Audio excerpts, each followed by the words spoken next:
All right, everybody, it's your boy They say this is a big rich town. Sean, aka I Bishop, just come from and a I'm poet's back party. with season Bright 4 light city life, I Power, gotta make it. This is the where it goes Star's down. most anticipated show I coming just back in hope that they come 2017. apart. So let's get it. Legal or illegal.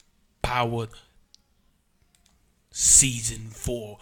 What's going on? What's going on? What's going on, everybody? It's your boy Sean, aka Bishop. Some of you know me as Quick, but you know it is what it is. Let's get into this, yo. So, as y'all all know, first let me start off by apologizing because I'm a bit behind.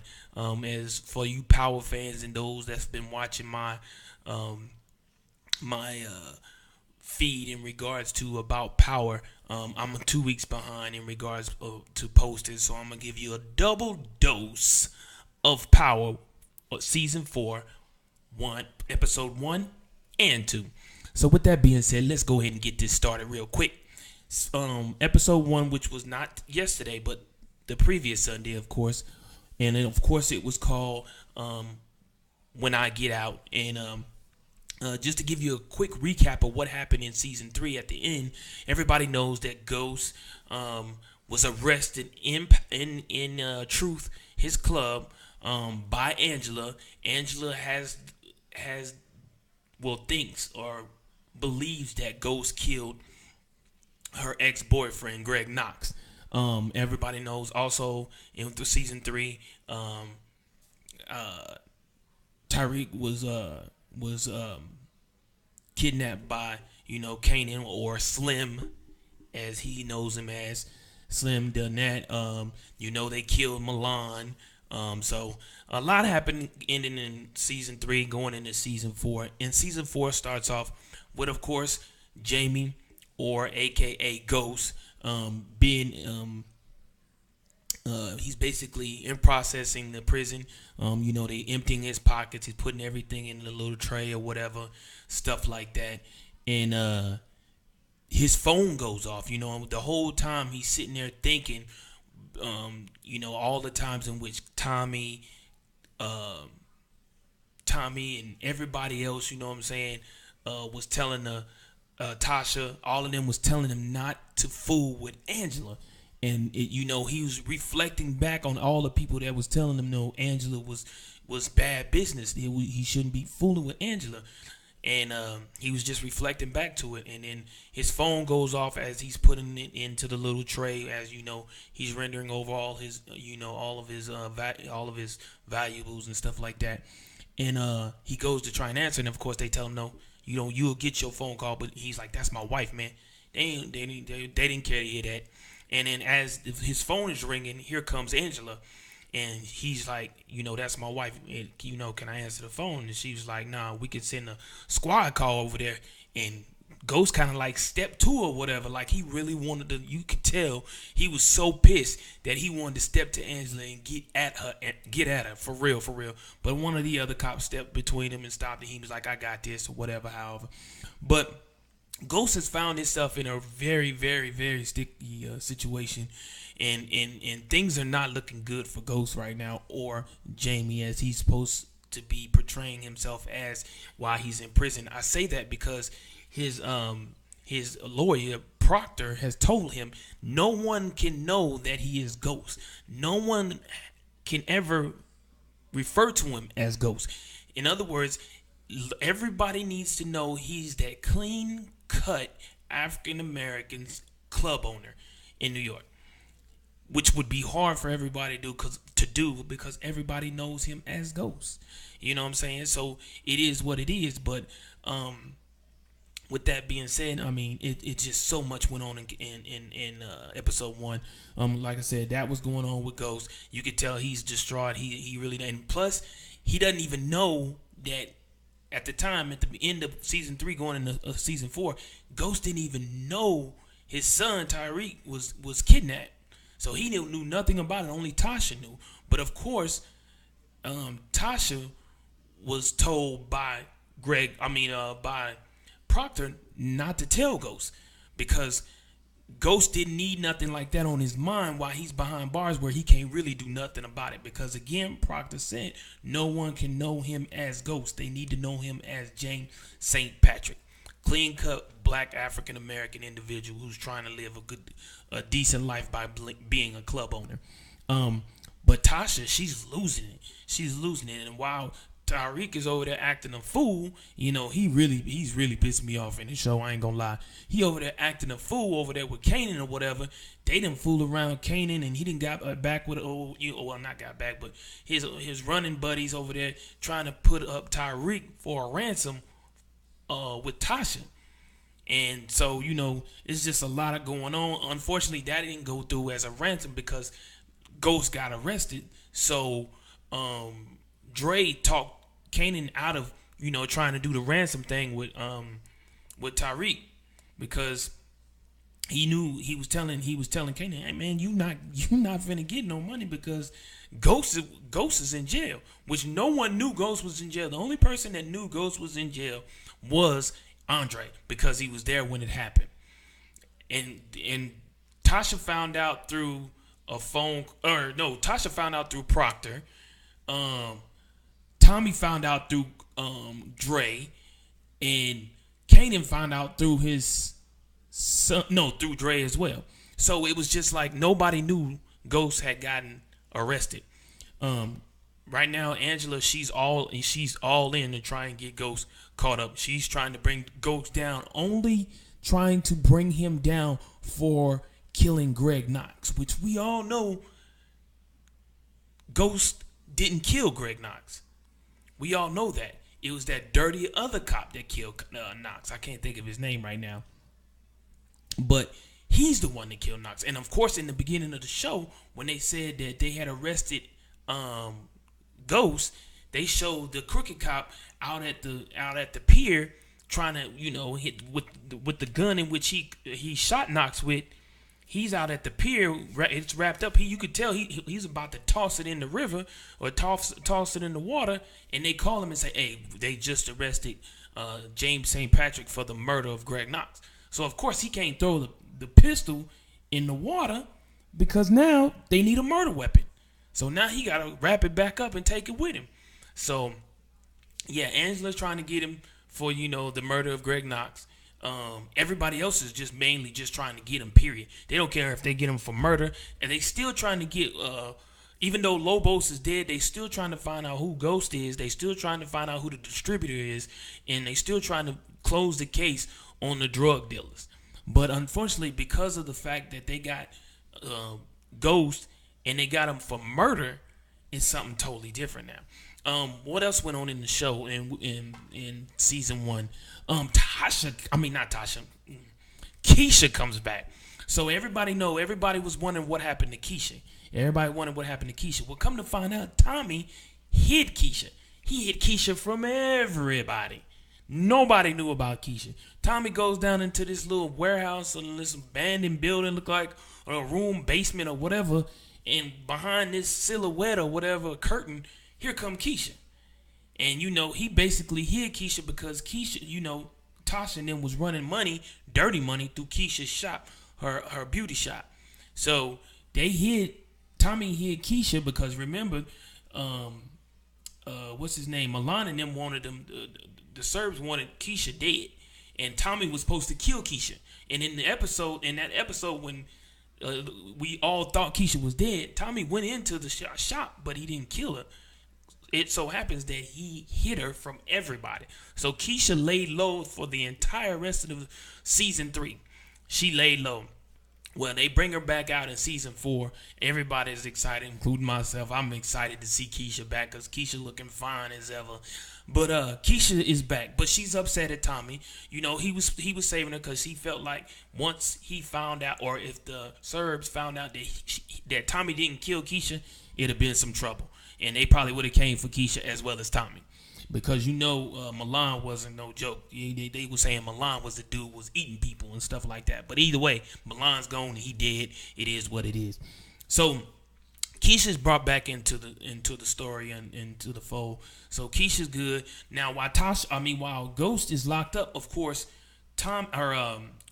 Dre is running the club. Well, he's kind of sort of running the club because even though Tommy's not in the club and is not really managing the club, he's kind of co-managing the club without being in the club.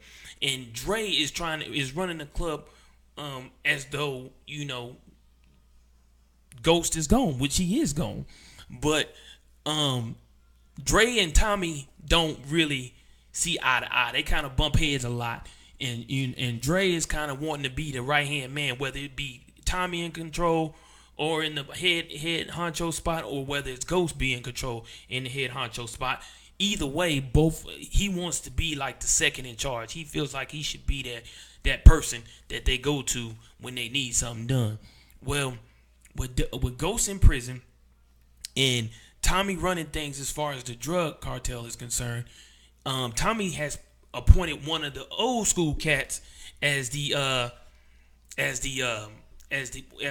what do you want to call it? He appointed one of the old school cats that's been running with Ghost and him for a while as the right hand man, as the what is he?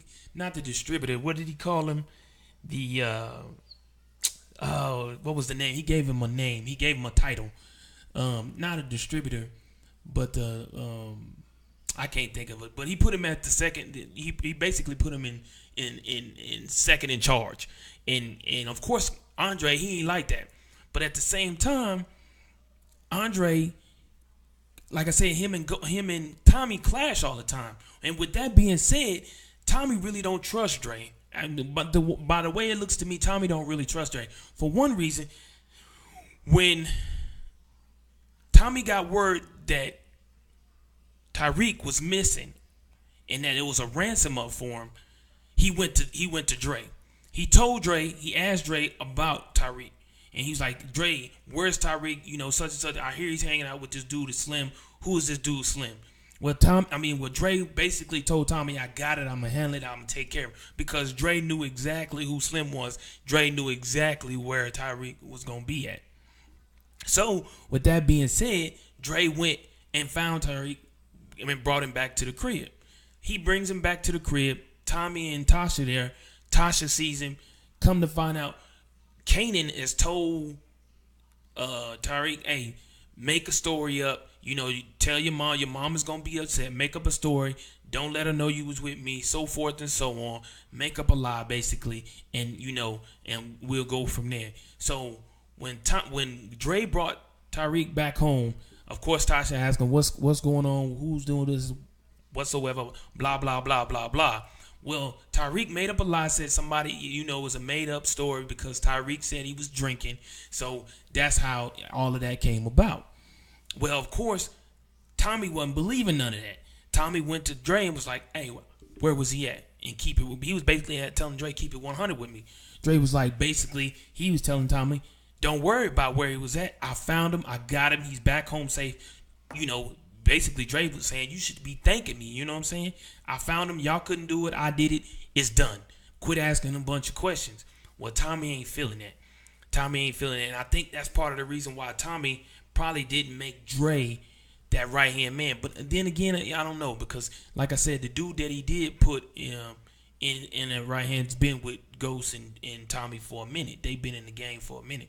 So, it only kind of made sense for Tommy to make old boy his right hand. But either way, Dre is not happy about that whatsoever. Dre is pissed about that. He ain't liking that whatsoever. So it is what it is. And then when it comes down to, the investigation, of course, Ghost is trying to get out of jail. He's telling Proctor, do whatever you got to do to get me out of jail. Proctor's telling his wife, Proctor's telling Tasha, hey, get the money together so we can make post bail, get about $2 million. Tasha's like, $2 million? Well, she's like, she thinking she can get it. Unfortunately, she don't know Ghost done used up all the money to do what he had to do with the 3 clubs that he got back from old boy. So she goes to, to try and get, find the means to get Dre or to get the bail money. And all she finds is a letter from Ghost saying, hey, sorry, Tasha, I'll put it back. But he didn't have a chance to put it back because he was arrested before he had a chance to put it back. So now Tasha is trying to find ways to get money Ghost is telling her, hey, go see somebody.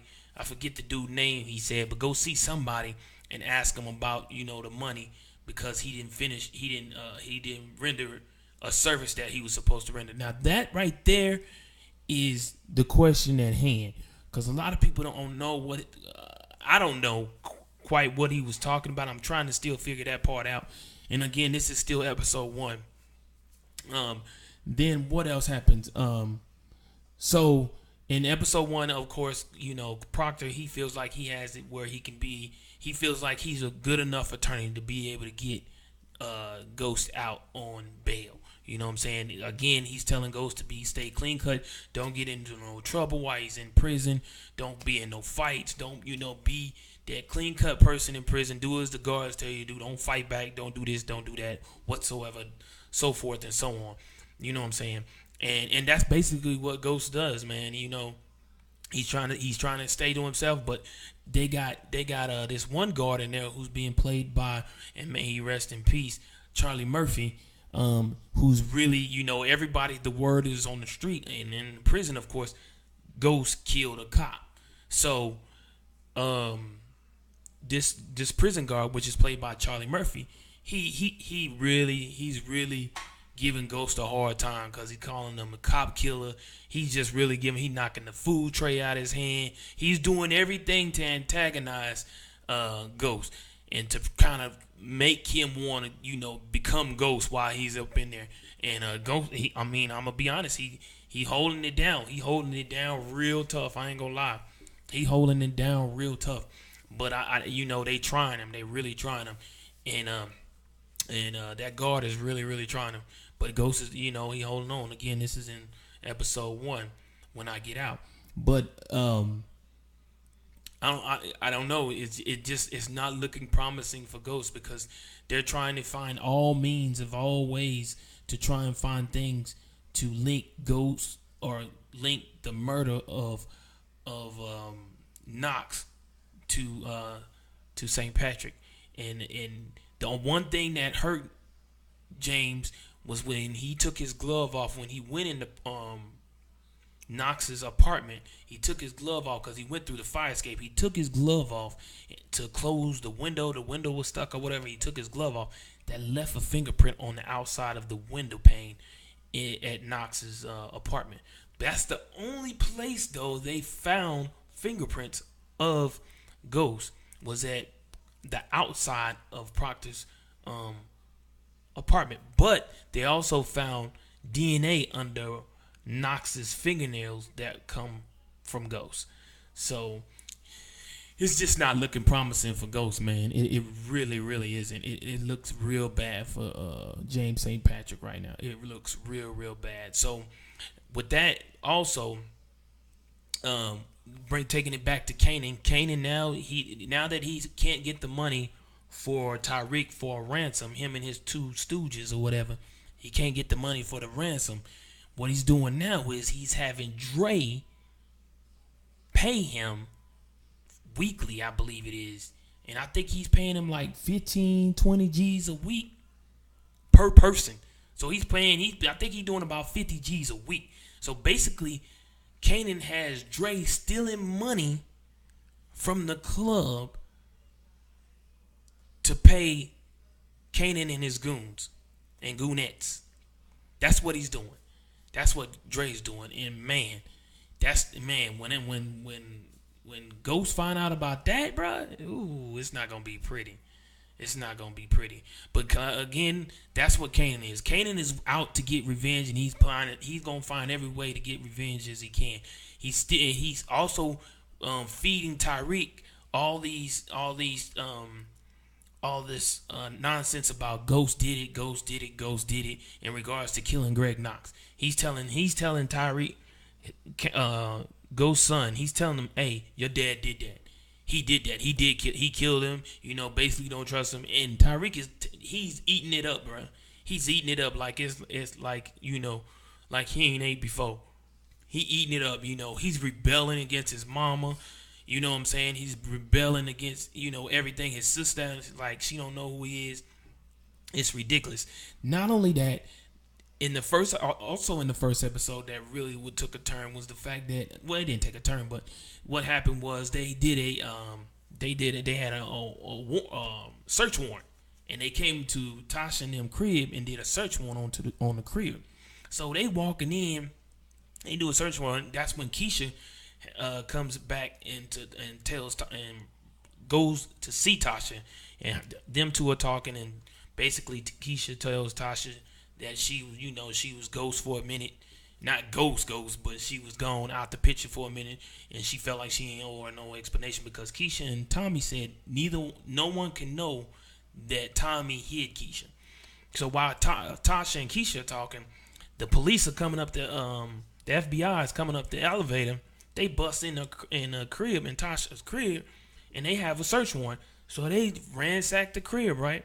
Here come another elevator, and on that elevator, here comes some more FBI, and here comes Angela. So Angela's on the comes through. So of course Tasha and Keisha see Angela, and Keisha, she goes ham. She like, what in the world? Like, just give me the word. She's like, I'll take care of that. And Tasha was like, nah. Which Keisha knows she can't do nothing like that because she's a cop.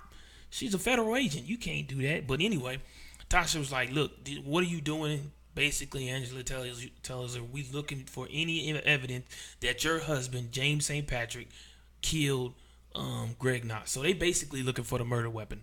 The murder weapon, they steady looking for the murder weapon. They going through the house. They ransack the house. They tear the house up. They go into the, Angela asked Tasha about, is there any weapons in the house? Tasha's like, she ain't saying anything, but she walks Angela to the part of the house where Ghost was staying. She throws some jabs at Angela, which was some nice jabs, or whatever. And she opens the safe. The gun's in there. But that's not the right caliber of weapon that kills Knox. So, so Angela says, Tasha says, Ghost ain't do nothing. She didn't say Ghost, but James didn't do this or whatever. And Angela's like, I don't know. What we both don't know is that we don't know what James is capable of or whatever. And then Angela tells Tasha, call Proctor, get him over here to protect both of us or whatever, however. So, it is what it is. So they ransack the house or whatever. Again, like I say, Tasha, she's distraught because she don't know what she gonna do because there's no money for bail. Nothing like that. She don't know how they gonna make bail because there is no money for bail. So forth and so on.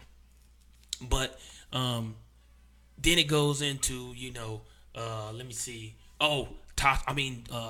Tommy's still working with the Serbs though. He's the new connect, but he's still working with the Serbs. If y'all remember from season 3, one of the Serbs was in on helping Ghost and Tommy kill Milan. That same Serb is still working with Tommy. So Tommy is the main connect now that Ghost is in prison. Which Ghost was never wanted to be a connect because he wanted to go to straight and narrow anyway. So Tommy is getting what he want. But Ghost is behind bars and not getting what he truly wanted to get, and that's to be straight and narrow and leave the drug game alone. But so that's where they are right now. That pretty much says everything about everybody. I spoke about Ghost, Tasha, Kanan, Tommy, Dre. I spoke about pretty much everybody. They introduced some new people. There's a new lawyer that's taking over the case in episode 1. I forget his name in the show. But he's the new lawyer who's sitting first seat. He's the actual he's the district attorney who's trying to prosecute Ghost, and of course again, so he's going up against Proctor and this attorney go way back. They have a hate relationship, seems like, to one another. He's definitely trying to outdo Proctor, and Proctor is definitely trying to outdo this attorney. But to end episode 1, they go into court. Everybody feels, the way it's all set up and done, the way they've set up the plot and the plot and how everything is scheming on the show for episode 1 is they go into court. Ghost is in court to basically trying to make bail. You know what I'm saying? And they talking to the judge or whatever. However, again, Proctor's trying to prove how of a good citizen St. James is. Never been caught.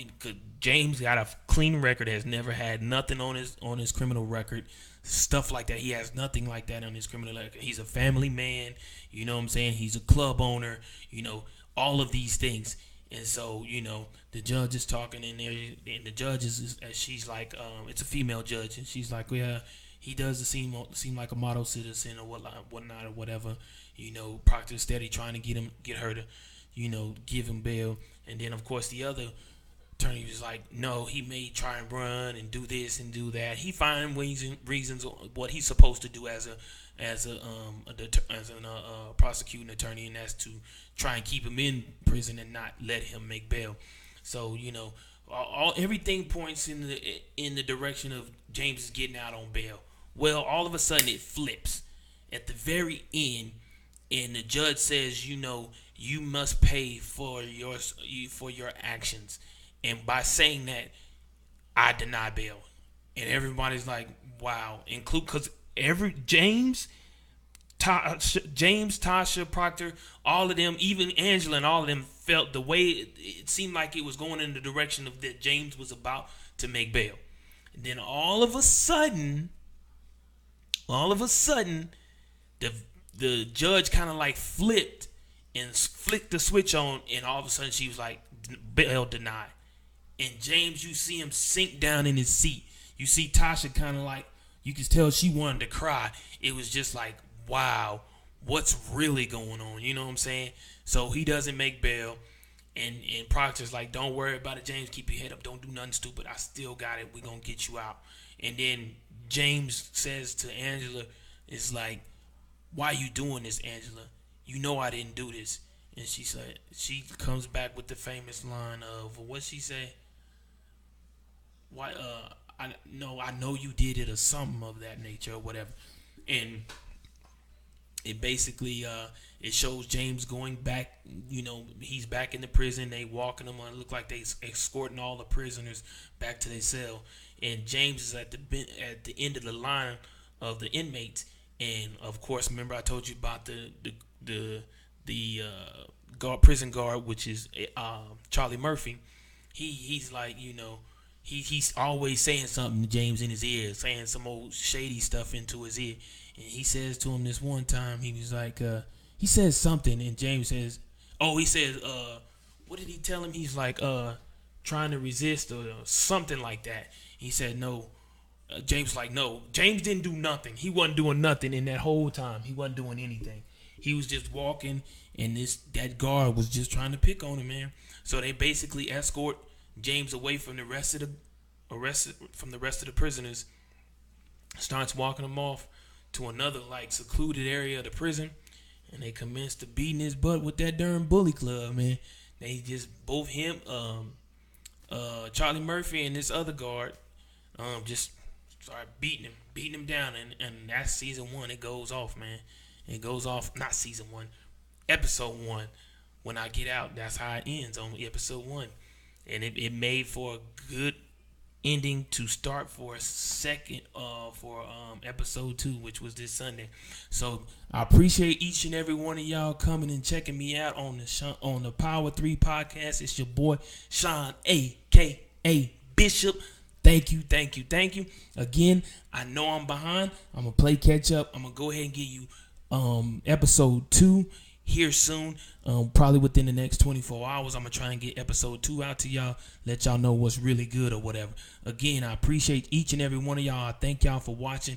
If you like what I'm telling you, you like my podcast, you like this, what I'm giving you in regards to the great and most anticipated show, Power, on Stars, Sundays at 8 o'clock, Central Standard Time. That's where I'm at. So please, for those that don't watch Power, you're missing out. It's your boy Sean, aka Bishop, and I'm signing off in this piece. I'm out.